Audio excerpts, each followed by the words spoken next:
Hey folks, welcome back to the Portable Gamer, welcome back to American Truck Simulator, and welcome to Lakeview, Oregon. So, we did a couple things. We got rid of our log trailer, and one of the reasons I did that is it really wasn't spawning a lot of jobs, and I wanted to travel on this part of the map right here, from Lakeview to Winnemucca, or from Burns to Winnemucca, or from Winnemucca up to Ontario. These three highways here we have not explored yet, or I guess two highways, and then this little stretch right here. We haven't explored these yet. So we're going to head from Lakeview to Winnemucca, actually Lakeview to Elko, but this part is the only part that's really important right now.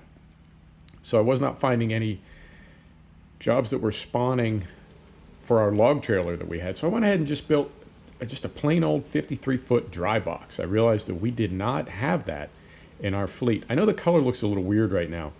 I feel like when there's rain in this game, when it gets cloudy, the colors go a little bit, a little bit different. So our corporate blue on our truck looks pretty lavender to me, and the same corporate blue on the trailer just looks completely different. Now, something I am noticing that I like is we're hauling dynamite today. We already picked up our cargo, and it went ahead and put the placards on. I didn't do that myself. It did that automatically. So let me see if I can zoom out a little bit and show you some of the things. It's like I said, it's just a plain Jane trailer, but I did put the arrow hump on the front. I put the little arrow guards underneath, and then on the back, yeah, nope, there it is. If it lets me get back to it, yeah, I put the little arrow wings on the back as well. Oh, this camera. Ooh, and it put the placards on. I didn't do that, it did that. That's very cool. So, let's get rolling, man. It has been getting over here. Whew. I built the trailer. I sent it to Medford, I think is where our garage was, the closest garage that we have. I sent the trailer to Medford. I fast traveled to Medford. Here we go. I fast traveled to Medford to pick up the trailer, to get hooked up. Right? Did that. And then I teleported here to Lakeview, but I just went to like a random intersection. I didn't go to any particular place when I teleported. And then I found a job, and driving from where we landed when we teleported to, I'm going to take a look outside here just to make sure, because it's been, it's been definitely kind of interesting getting here, I have to say. Concentrating. Of course, I can't see behind my mirror now. I think we're okay there. Yeah. Yep. Okay, here we go. So yeah, just driving across Lakeview from where we landed after we teleported to here was like, it was a scene, man. I don't know if I was going to make it. So it's been off camera. It's already been a bit of a driving experience. So, right, let's put that behind us and get rolling here. So it's Friday for me. You're going to see this on Saturday. How's everybody doing? I hope you're having a fantastic weekend. I am having a fantastic Friday, and I'm looking forward to a fantastic weekend. But everything it's been another one of those weeks, It's been a pretty good week. Nothing spectacular happened, nothing great, but it's been a pretty good week. I got nothing to complain about. And I also realized I did a kind of an impromptu farming video yesterday, farm sim video, and posted it today, Friday. You'll see it today. I don't normally post Friday videos, but I realized something. And what I realized is that in farm sim videos, I typically talk about farm sim. If I don't talk about the specific map that we're on, at the very least, I talk about the farm sim franchise.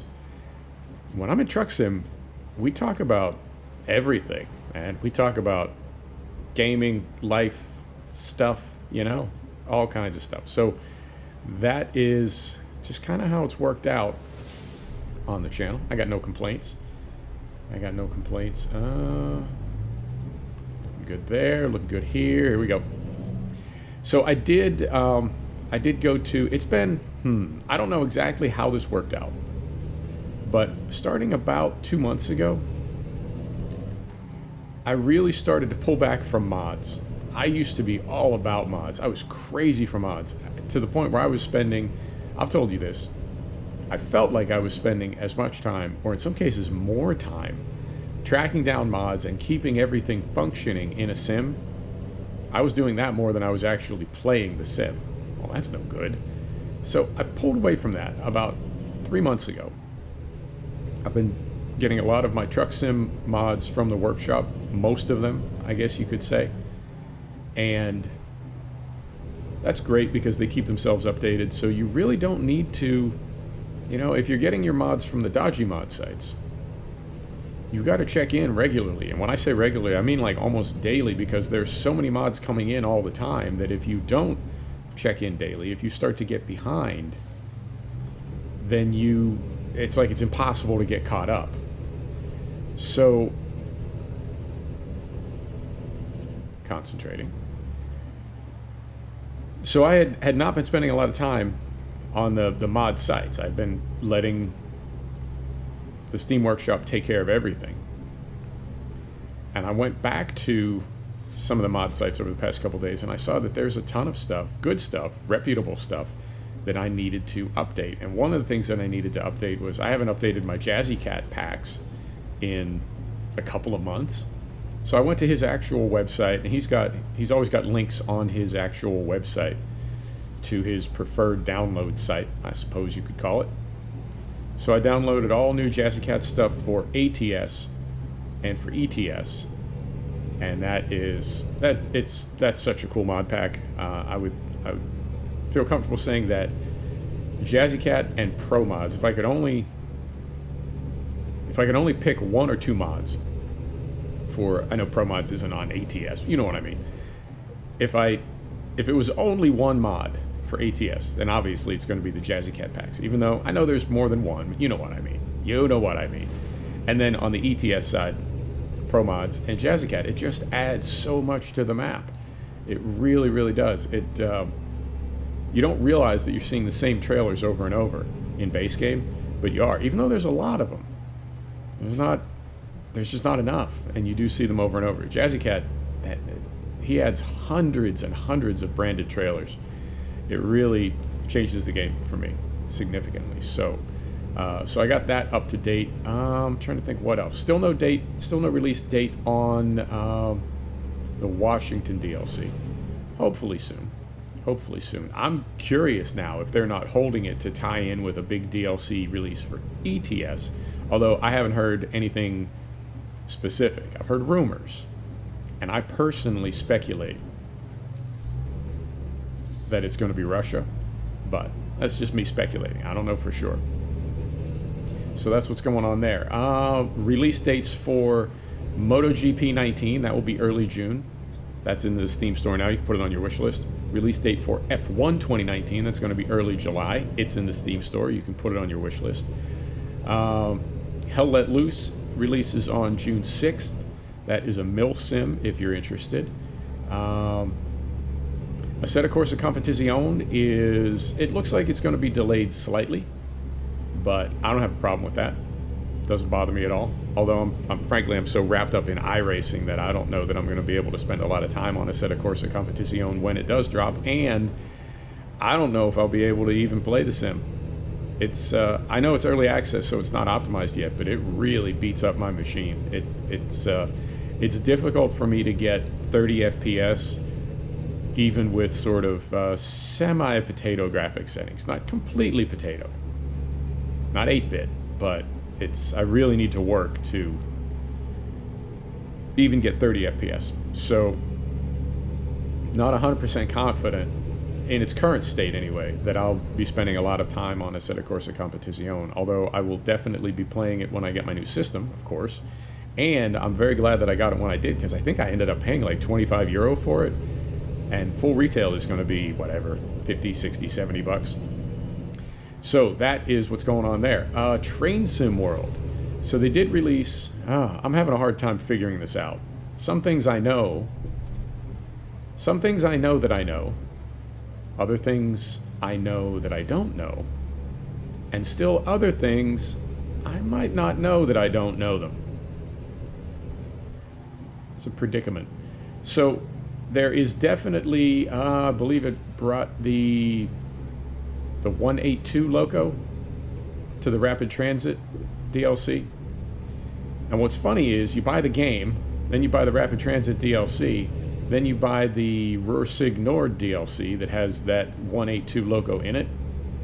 So you already own everything, but if you actually want it to be available in Rapid Transit, you got to buy another $20 DLC. And then today, when I was looking in there, I saw that there is another $20 DLC to bring a BR Loco to a route, but then it also says that as part of a patch that a BR Loco may be added to a route, and then you don't have to pay for that one, you just need to own it. So I don't know.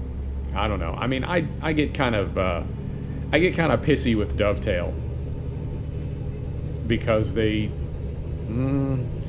are a lot of things in the Train Sim World franchise that need to be fixed. The game is arguably not even done yet, and they seem to be focusing a lot of time on developing DLC.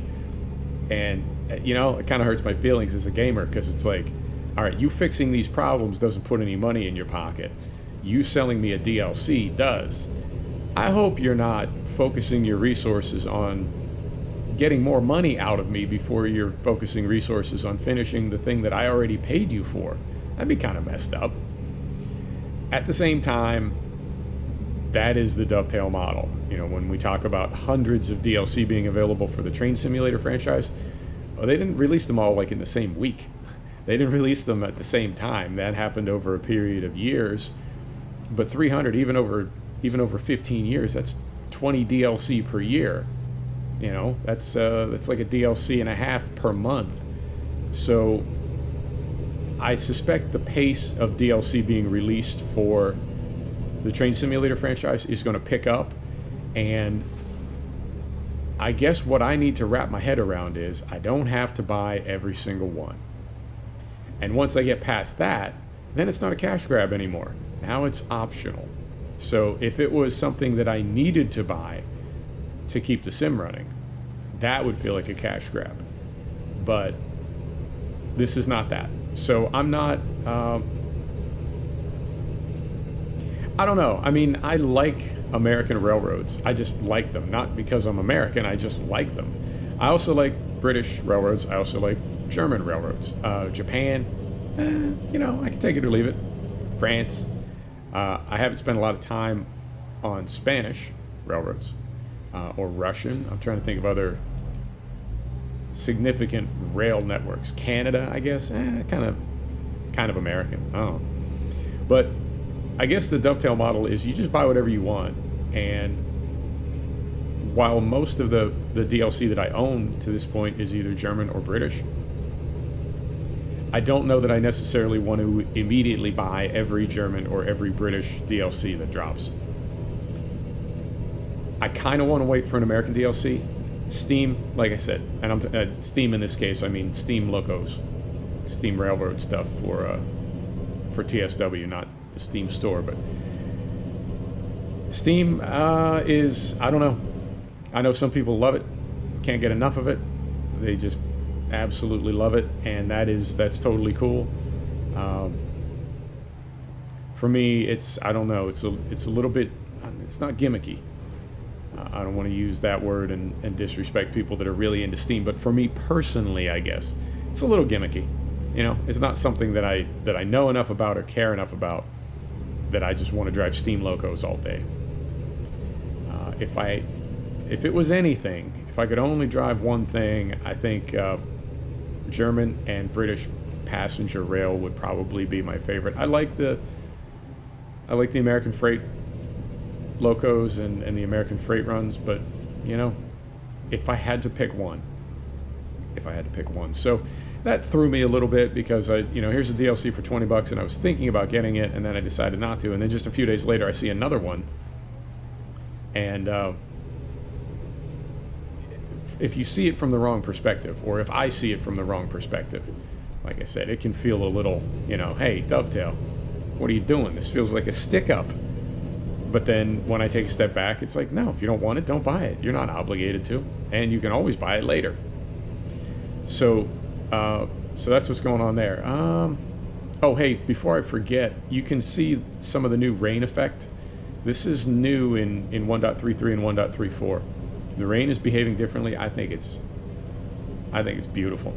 I really like what they've done with it. And that's on the, it's definitely on the ATS side. I assume it's on the ETS side as well, because these two games pretty much mirror each other. And that goes back to what I was saying earlier about maybe they're holding the Washington patch until they have a complimentary DLC for, did I say Washington patch? Washington DLC. They're holding the Washington DLC until they have a complimentary DLC for the ETS side, with the goal being to patch the game up to 1.35 on both sims at the same time, since it's running on the same code, essentially. I don't know. That's total speculation on my part. Don't pretend that means anything, because that's just me thinking out loud. I have no idea. So yeah, that's about all that's going on. It's things are pretty chill here where I am. It's getting to be summertime. I mean, it's April, so that's spring. No, I guess it's May. Yeah, I guess it's May the past couple days. It already switched over. That's still spring. But it's getting warm enough, and everything is fully, everything that's going to bloom has bloomed, and the trees are getting darker green. So we're getting from spring into early summer, and that's always a nice time of year. My favorite time of year is winter, but I don't mind summer at all. Bother me at all. So these are parts of the map that we have not been on before, so I'm trying to kind of take it in here. Winnemucca, that's where we're headed. Kind of trying to take it in here and really appreciate this. Get back down to first gear. There's your first gear. Looking okay.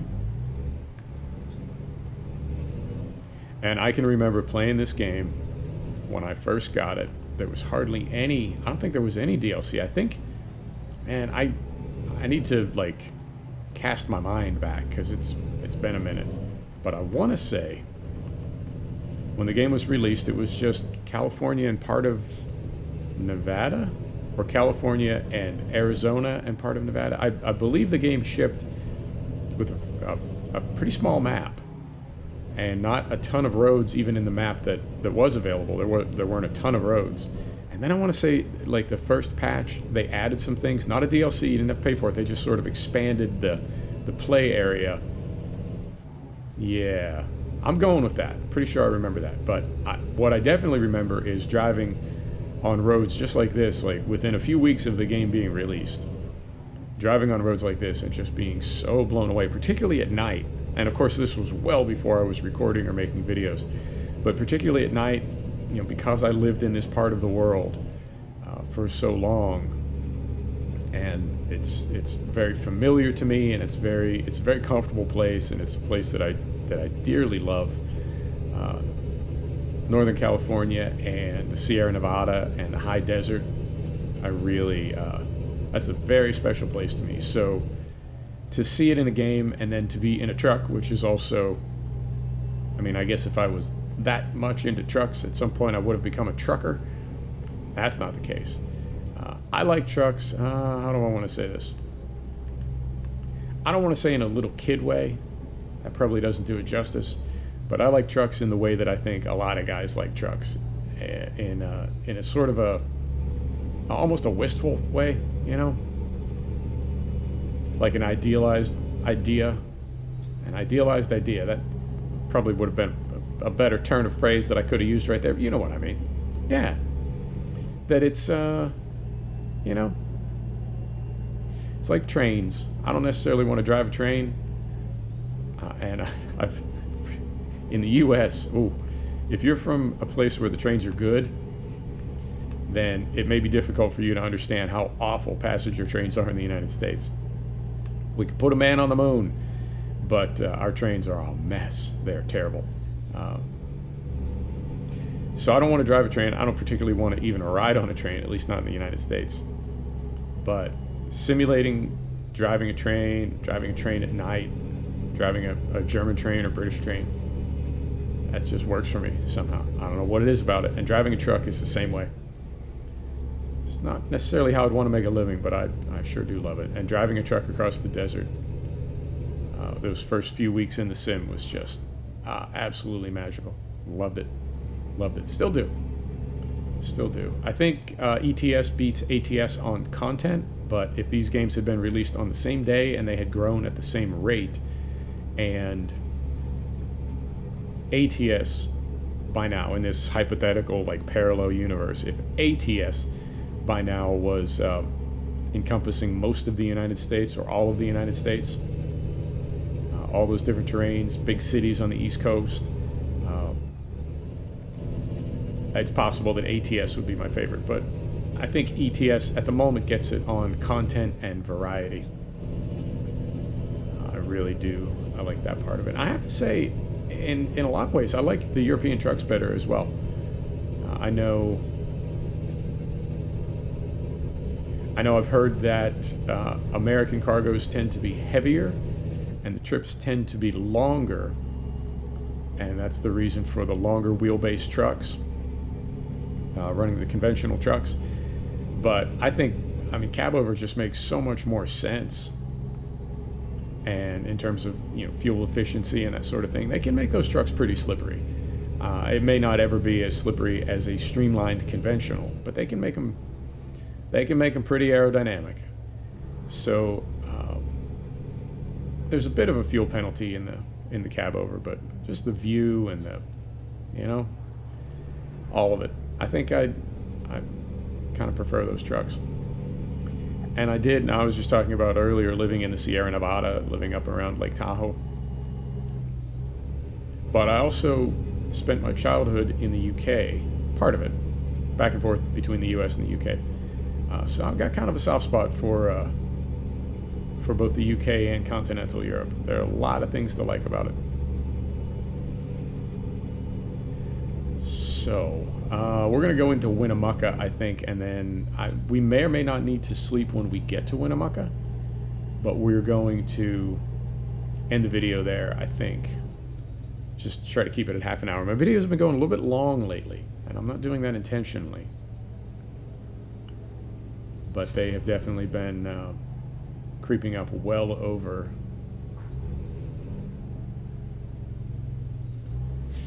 30 minutes. And I do try to avoid that.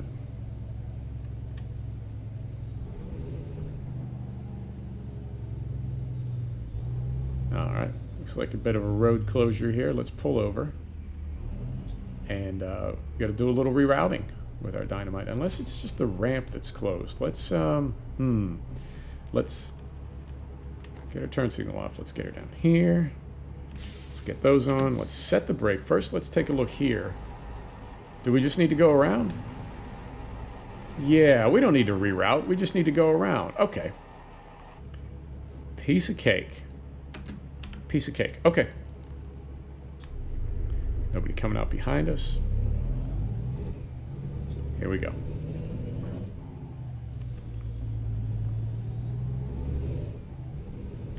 I do like this roadside event and now the detour function that's new in random road events were in 1.32, I want to say, and then the detours were in 1.33 or 1.34. Regardless, I think that is awesome. I hope maybe they tune it a little bit, because I feel like the implementation of it is it's, how do I want to say it? It's too hard to do anything about it. You see the detour, and by the time you see it, what can you do but just go to the next exit, and there's no opportunity for you to get a heads up on that. I guess that would be the easiest way for me, I think, to fix it or to tune it, to tweak it, would be that you get a notice, when you're maybe 15 or 20 miles out from wherever that closure is, you get a notice saying, hey, you're going to need to reroute ahead. And just to give you an opportunity to pull into a parking lot and decide for yourself how you want to reroute. And I think ideally it would always be a little bit longer or maybe a little bit more arduous, That's something that in ETS, particularly down around Switzerland and northern Italy, and I guess, what is that, the Alps? Yeah, that is the Alps. That is the proper Alps. There's some very steep, very narrow, twisty mountain passes. And now something that I've noticed about both ATS and ETS is there's really no place that you can't go in any truck. I think when you're first starting out, when you have 250 and 300 horse, 250. Yep. I got to go back and make sure I said that right, because sometimes I say things and then immediately afterwards I'm like, wait, what the hell did I just say? 250 or 300 horsepower trucks, the ones that you're starting out in. I think some of them obviously could not haul something like a heavy cargo or a special cargo. I get that. But I feel like once you get up to, 550, 600 horsepower, you can pretty much haul anything anywhere. And in real life, I feel like there would be some scenarios where when you were planning your route, you would want to be aware of things like grade, right, or switchbacks, that sort of thing. So when it comes to hypothetically, because this is not implemented, but in my vision, in my idea of how this would be set up, there would be a mechanism to tell you, hey, you're going to need to reroute up here, and that you could pull over and take a minute and think, okay, my cargo is this heavy, it's, how do I want to reroute? Because I guess I'm saying the rerouting shouldn't be meaningless, right? Like, we were going to go there on Route A is blocked, no big deal, we'll just take Route B. And I feel like that's, I would want it to be, well, ideally, let me get one more gear, there we go. Ideally, I would want it to be that all your routes need to be selected. It's not just the shortest distance, but that you would need to take into consideration, I mean, in the United States, something you need to think about is tunnels. There are some tunnels that prohibit specific cargoes. So if you're planning your route and you don't take that into account, when you get there, you're going to be turned away from that tunnel. You're going to have to turn around and drive all the way back. So you need to, like when you're planning your route, you would get a little indication. Here's a tunnel, click on the tunnel, and it would show you these are the things that are prohibited. Check it against your manifest. Do you have anything that's prohibited? You see what I'm saying. I don't know that would ever be included in base game. Maybe somebody could mod that. But for now, I feel like the detours, I wouldn't say they're meaningless, but it's like you come to a detour and you just go to the next shortest route. But there's really not a lot of like thought or planning required to solve that problem. And it comes at you all of a sudden. That's the other thing. It's just right there. So it's not really I don't know. I like things that seem skill-based. You know what I mean? Like, if you keep your wits about you, you can solve this problem and you're good to go. If you don't, you're gonna be in trouble. Let's do this. Let's get out on the highway, and either the first rest stop or the first way station, we'll go ahead and pull this thing over. Although we don't have far to go. No. Alright, let's take a look. Maybe we'll just finish in one trip. One episode. There we go. I like the way this truck sounds too. I really do. It looks so sleek on the outside, you know what I mean? It looks there we go. Very carefully hop outside. Now, you know what? I'm not going to. I was thinking, let me go third person and pivot the camera around and show you what the truck looks like from outside, but I had a feeling if I tried to do that, I'd end up wrecking us and waste all the effort I put into making the video to this point. Right. I see something up here. Is this a... I don't know if this is a proper exit. Proper? No, this will be an exit. As they continue expanding the map, this will be. But at the moment, it looks like nothing going on up there. Nothing going on. Okay. Next exit it is. Unless, yeah, let's do this. We're going to get off here and drive right down to that gas station. We don't need fuel, but we're going to drive down there and park, and then we'll pick up from there next episode. Next episode. Beautiful. This worked out. And as chaotic as it was getting across town in Lakeview, I'm really glad we didn't... Come on. Really? There you go. There you go. I'm confident that we will finish the trip without incident.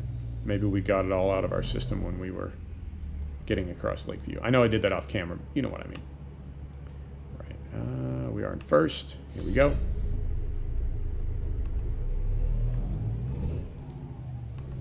Truck seems really underpowered all of a sudden. Wonder what that's about. And we just picked this truck up, so it's not like we don't have any, the incidental road damage kind of stacks up. You just take damage from driving, whether you hit anything or not periodically. You just need to work on the truck and get it kind of tuned up. I don't think that's the case because we just picked it up. We just got it from another driver, and when you do that in ATS, the truck always comes in, tip-top. It's never anything you need to work on. So the Palm Cafe, Mediterranean food. I like Mediterranean food. There's a fuel stop right there. Right there. Got a really good frame rate on this part of the map, too. Yeah, we don't need fuel, but I'm going to pull in here just to get off the highway. So we're going to go over here. Swing it back over here.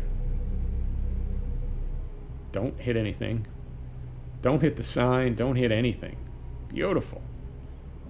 Looks good right there. Turn signal off. Put her in neutral. We're going to hop outside, do a screenshot, and we're going to call it. There we are. Right. Here we go. Third person.